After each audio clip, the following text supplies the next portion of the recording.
Hey guys, it's Miranda. I'm doing a questions video, and the first question I have is from an anonymous saying, how can I be more outgoing and make friends?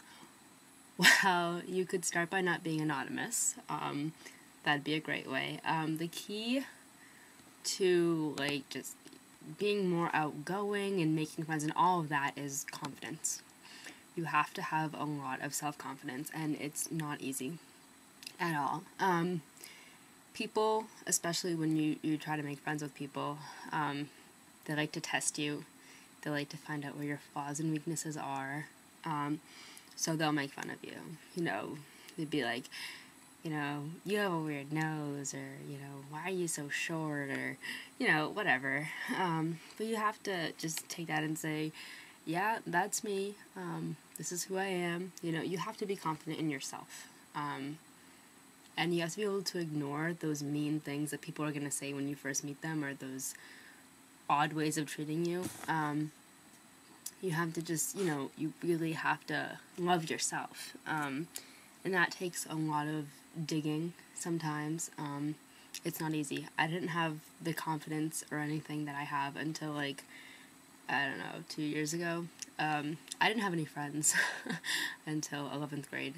So, I had a huge confidence struggle, but it was actually when I came out, I started realizing, this is who I am, and I started to really concentrate on myself. What were the things that I liked? What were things that made me happy? And, I started writing them all down and, keeping a list of, things that I liked, things that I didn't like, just in life in general. And, when I figured those things out, I realized what I was doing right and what I was doing wrong in my life, and it helped me become so much more confident. I used to not ever, when I'd stand up in front of the class, I'd always be, checking out my shirt to make sure everything was okay. I never had confidence in, my sense of style. I never had confidence in, my ability to speak and to a crowd, or even just to a few people. I was always so worried that what I was going to say was going to come out wrong, or it'd come out too fast, or whatever.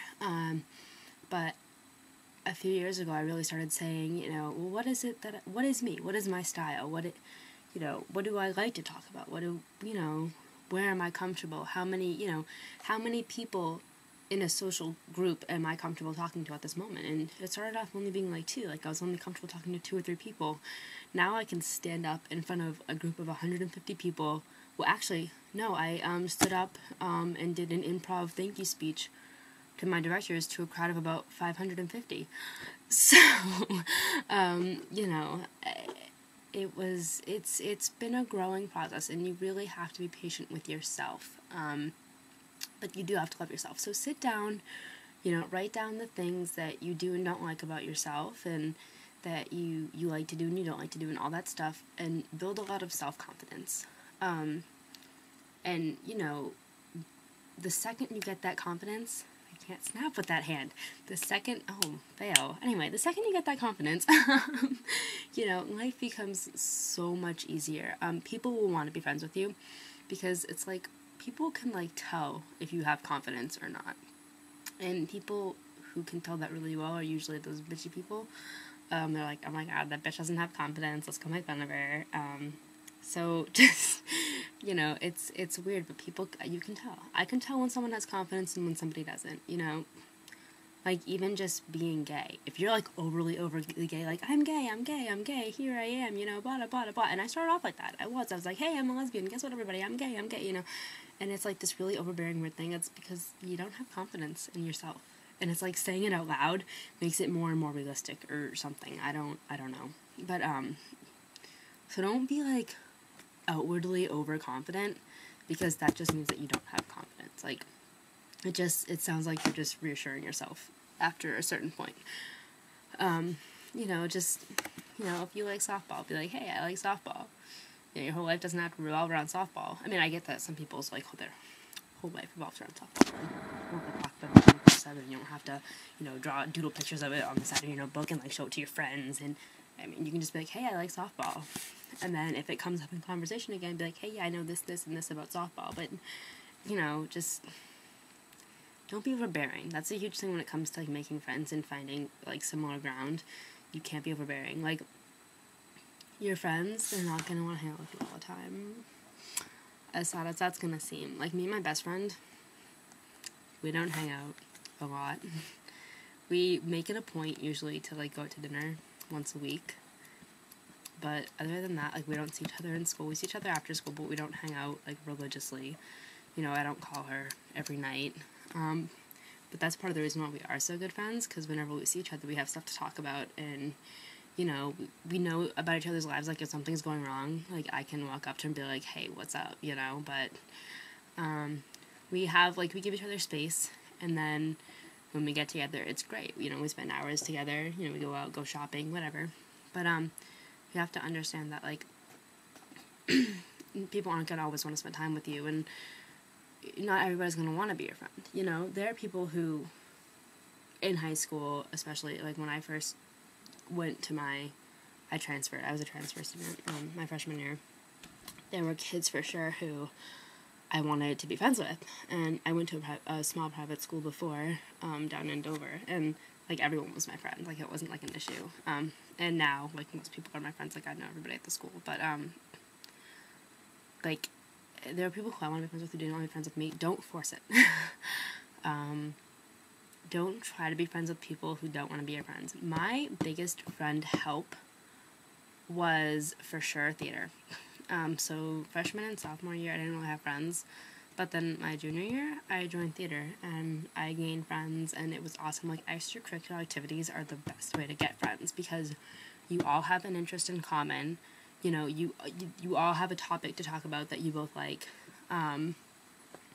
It's like, it's great, and it's not like this, like, forced thing. Like, there's, like, 10 of you there, especially if it's, like, a small thing, like, I don't know, French club or something. Like, French club at my school is, like, wicked small.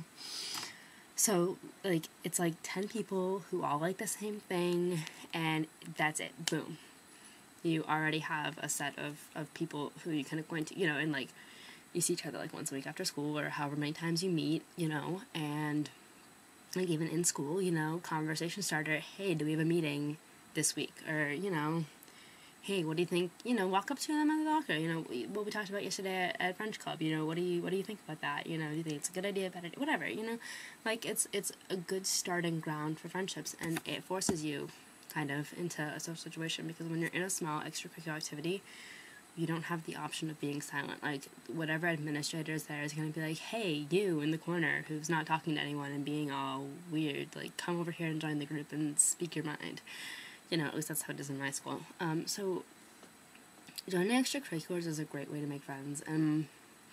It's never too late. You know, schools will always tell you, like, oh, you're supposed to sign up for this at the beginning of the year, blah, blah, blah. Like, I've joined clubs, like, the last 3 weeks of school.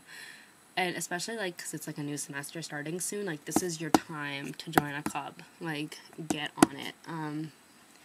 Even if it's just, like, a small, obscure one that no one's heard of, like, Finger Puppet Club or something. I don't know. Join it. You'll make friends. You will.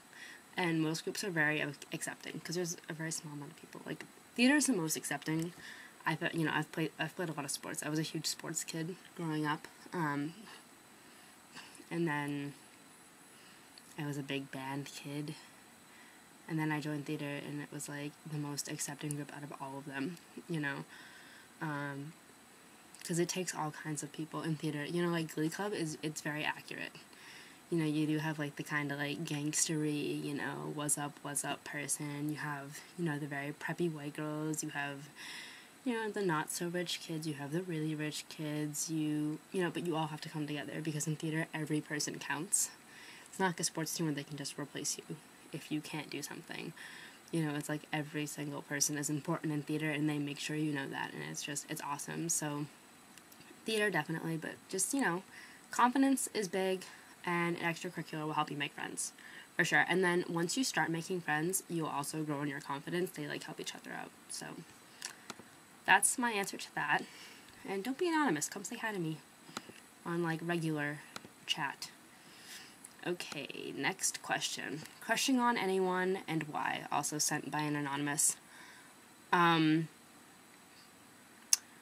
I'm crushing on someone. Why? Sorry, that kind of throws me off a little bit. I guess we have stuff in common, and they can make me laugh, which is huge. Next question, anonymous. Alright, favorite thing to do besides theater?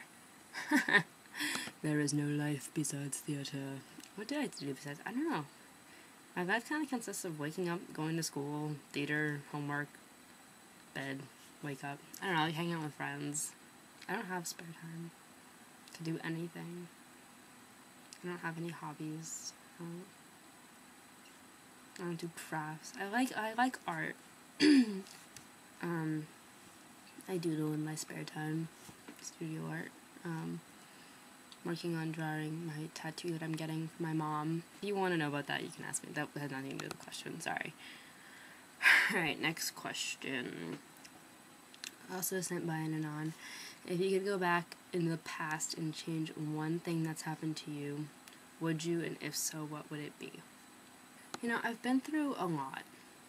I've been through a lot of bad stuff. I would not change any of it. I would not change a damn thing. Because I've become so strong. I have grown so much. I would not be the person that I am right now, if it weren't for those experiences. Because I really like the person that I am now, and I had to go through all of those experiences to get to this point. So, I don't really regret anything. You can't live your life with regrets. It's no way to live, so I've learned to not live. I'm thankful that I'm still alive, you know. I'm thankful that I'm still here, and that I'm strong and confident, and a lot of good has happened. These last 2 years have been the best years of my life, but I had to go through like 5 years of awful, awful madness, to get to this point, sorry. Yeah, so, no, I wouldn't change anything. Nanon said, favorite bands? Well, Metric, Foster the People, oh my god, Her, all day, every day, Ellie Goulding, obviously, Skrillex, well, I love Yell, she's French, and when I'm like in a rock out mood, I'll listen to like Sick of Sarah. I guess maybe Oland, as consistently for a while. Lady Gaga, I love Lady Gaga. Oland, love Oland. The Asteroids Galaxy Tour is an amazing, I love Asteroids Galaxy Tour.